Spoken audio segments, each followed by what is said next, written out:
Assalamualaikum warahmatullahi wabarakatuh. Pada pertemuan kedua kali ini saya akan menjelaskan yaitu pemodelan data. Basis data atau database adalah kumpulan data yang disimpan secara sistematis di dalam komputer yang dapat diolah atau dimanipulasi menggunakan perangkat lunak untuk menghasilkan informasi. Proses memasukkan dan mengambil data dari media penyimpanan data memerlukan perangkat lunak yang disebut dengan DBMS, yaitu Database Management System. DBMS merupakan sistem perangkat lunak yang memungkinkan pengguna basis data untuk memelihara, mengontrol, dan mengakses data secara praktis dan efisien. Nah, di dalam database itu yang pertama ada entitas. Entitas memiliki banyak istilah dalam komputer seperti tabel, berkas, penyimpanan data, dan sebagainya. Contoh dari entitas ya ini seperti contoh entitas mahasiswa, dosen, mata kuliah, dan lain-lainnya. Nah, dalam tiap entitas itu ada yang disebut dengan atribut. Setiap entitas itu berisi beberapa atribut seperti entitas mahasiswa itu terdiri dari NIM, nama, kelas, dan alamat, dan sebagainya. Lalu ada key. Key adalah satu gabungan dari beberapa atribut yang dapat membedakan semua database dalam tabel secara unik. Key di dalam database berfungsi sebagai suatu cara untuk mengidentifikasi dan menghubungkan satu tabel data dengan tabel yang lain. Jenis-jenis key ada 4, yaitu yang pertama primary key. Primary key adalah atribut yang merupakan kandidat key yang telah dipilih untuk mengidentifikasi setiap record secara unik. Jadi primary key ini harus unik, tidak boleh sama dengan yang lainnya dan tidak boleh null. Lalu yang kedua ada foreign key. Foreign key adalah jika sebuah primary key berhubungan dengan ke tabel lain, maka keberadaan primary key pada tabel lainnya itu disebut dengan foreign key. Lalu yang ketiga ada candidate key. Candidate key adalah satu atau beberapa atribut pada sebuah tabel yang memiliki nilai unik yang salah satunya nanti dapat dipilih menjadi primary key. Dalam satu entitas itu dapat memiliki beberapa candidate key. Contohnya seperti ini. Di sini ada entitas mahasiswa. Dalam entitas mahasiswa itu ada beberapa, 2 atau lebih. Namun di sini saya memiliki 2 kandidat. Yang pertama yaitu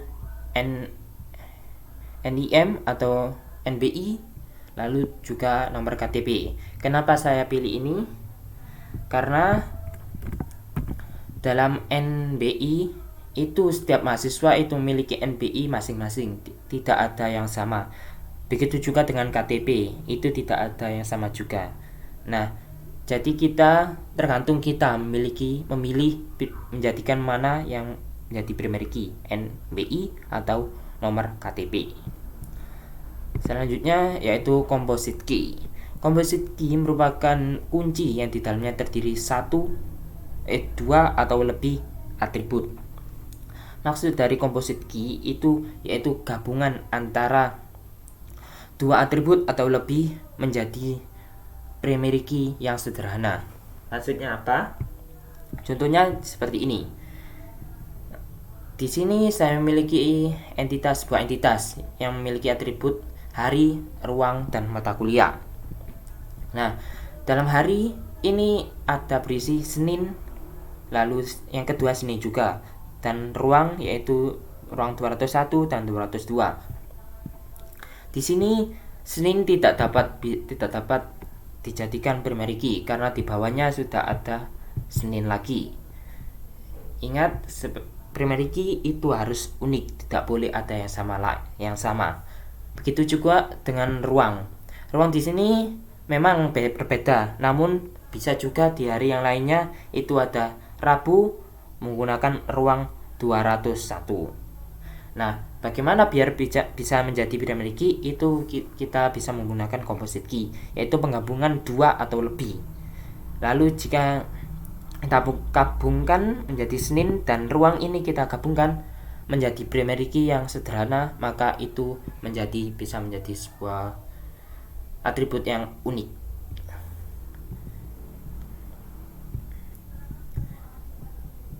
Nah, pemodelan data. Model data dapat dibagi menjadi 3 kategori umum, yaitu yang pertama, model data konseptual, dapat berupa entitas, atribut, dan relasional. Ini contoh dari model data konseptual. Lalu ada model data fisik, yaitu memperlihatkan struktur penyimpanan data yang benar beserta relasi antar tabel.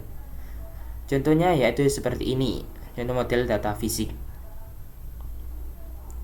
Dan yang ketiga yaitu menyembunyikan detail data dalam database, memberikan tampilan khusus bagi user, yaitu ini contoh dari model data implementasi. Nah, pemodelan data itu dapat menggunakan Oracle SQL Developer Data Modeler. Langsung saja kita buka. Nah, di sini yaitu tampilan pertamanya. Langsung saja kita buka, yaitu pertama logical model. Jika tidak ada di sini, bisa kalian klik di sini, lalu klik kanan ya, dan show. Nah, di sini saya akan mencontohkan membuat database penjualan. Yang pertama yaitu kita membuat entitas dulu. Cara membuat entitas itu di sini, klik, lalu kita klik dan tekan dan geser. Nah, kita contoh beri nama pembeli. Kita apply, lalu atributnya kita atur. Itu di sini pembelinya dapat ID pembeli. Kita jadikan menjadi primary key. Kita klik logical, lalu kita kasih varchar. Oke. Lalu kita beri size-nya 20 saja. Lalu untuk memberi primary key itu kita klik yaitu bagian ini, primary UID. Lalu kita apply. Nah, ini kita jadi ID pembeli ini kita jadikan primary key. Lalu selanjutnya kita tambah lagi atributnya yaitu nama pembeli.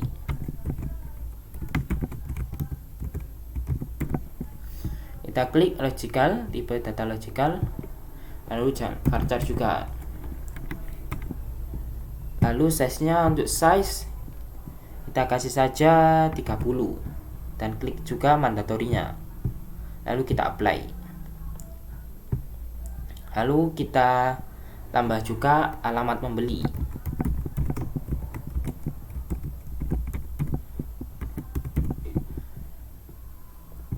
Logical dan varchar.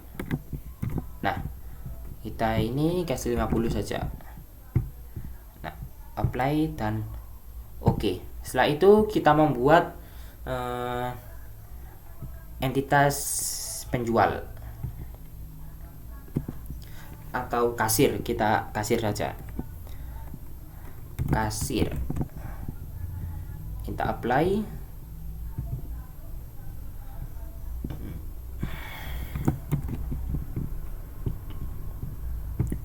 Lalu atributnya yaitu pertama ID kasir. Kita klik logical. Jika tidak kita klik logical itu maka tidak akan muncul source type-nya. Lalu kita pilih saja varchar. Size-nya terserah, bisa saya kasih 20. ID size-nya saya jadikan primary key. Lalu kita apply. Tambah lagi. Jadi lalu nama kasir, logical, varchar. Ini size-nya 20. lalu kita apply. Cukup 2 saja biar mempersingkat waktu. Lalu ada juga tabel barang atau entitas barang. Nah, atribut kita tambahkan ID barang. Untuk ID tiap barangnya agar berbeda, kita kasih saja 20, lalu primary key, apply. Atribut yang kedua yaitu nama barang, logical varchar, ini 20. Nah, kita apply saja, langsung oke saja. Nah, setelah ini yaitu kita kasih juga entitas struct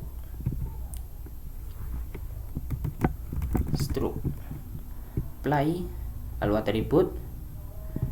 Di sini struct dalam pembelian, setiap pembelian itu pasti ada struknya.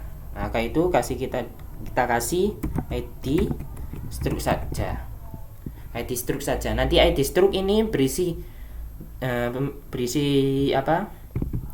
foreign key dari entitas-entitas lainnya seperti pembeli, kasir, dan barang. Apply, lalu oke. Nah, setelah kita membuat semua entitasnya, yaitu saatnya kita ini kita tambah juga saja biar tidak satu saja, itu tanggal.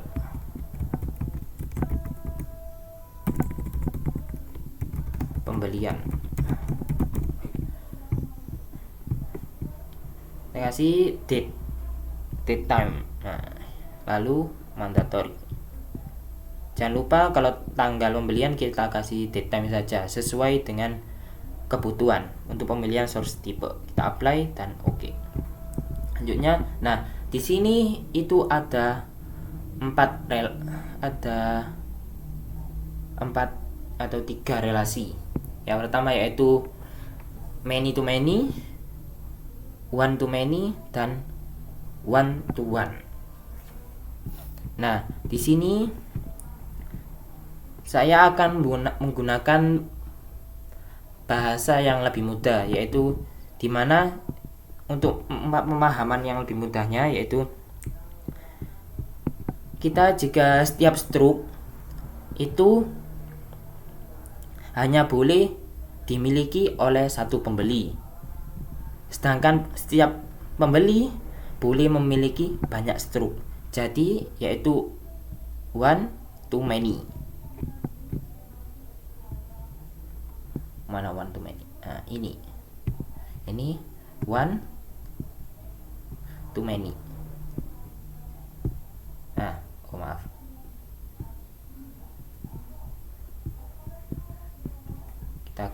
Saya ulangi, one to many. Nah, di sini pembelinya yaitu kita kasih one. Lalu di sini struknya kita kasih many. Lalu kita apply.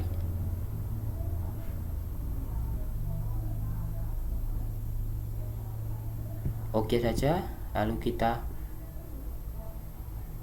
oke. Maaf, terbalik. Jadi untuk di data modeler ini yaitu kita menggunakannya yaitu secara terbalik. Kita hapus saja. Di sini pembeli dan struct. Nah, ini pembeli yaitu targetnya yaitu many, dan untuk struct targetnya ke pembeli itu 1. Kita oke. Nah, seperti ini. Setiap struct itu hanya boleh dimiliki oleh satu pembeli, sedangkan tiap pembeli itu boleh memiliki banyak struct. Selanjutnya relasi antara struk dan kasir. Untuk struk dan kasir sama halnya dengan pembeli. Setiap struk hanya bisa diisi oleh satu kasir. Sedangkan setiap kasir boleh menangani banyak struk. Kita kasih juga yaitu one to many. Nah, kasir targetnya yaitu many dan struk targetnya yaitu one. Kita apply dan oke. Nah, seperti ini.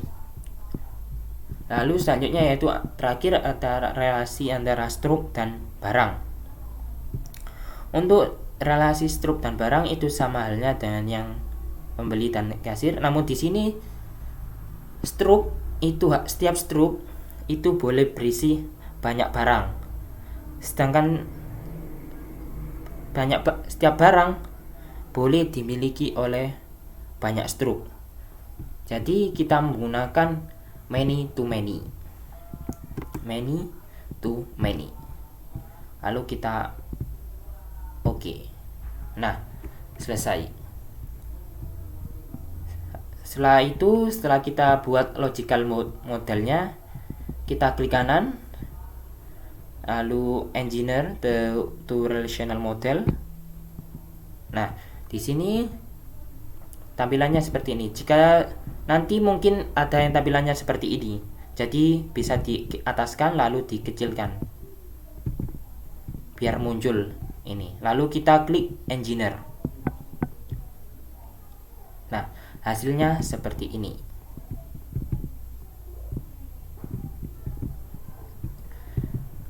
Kenapa tak ada tambahan lagi? Entitasnya menambah satu lagi.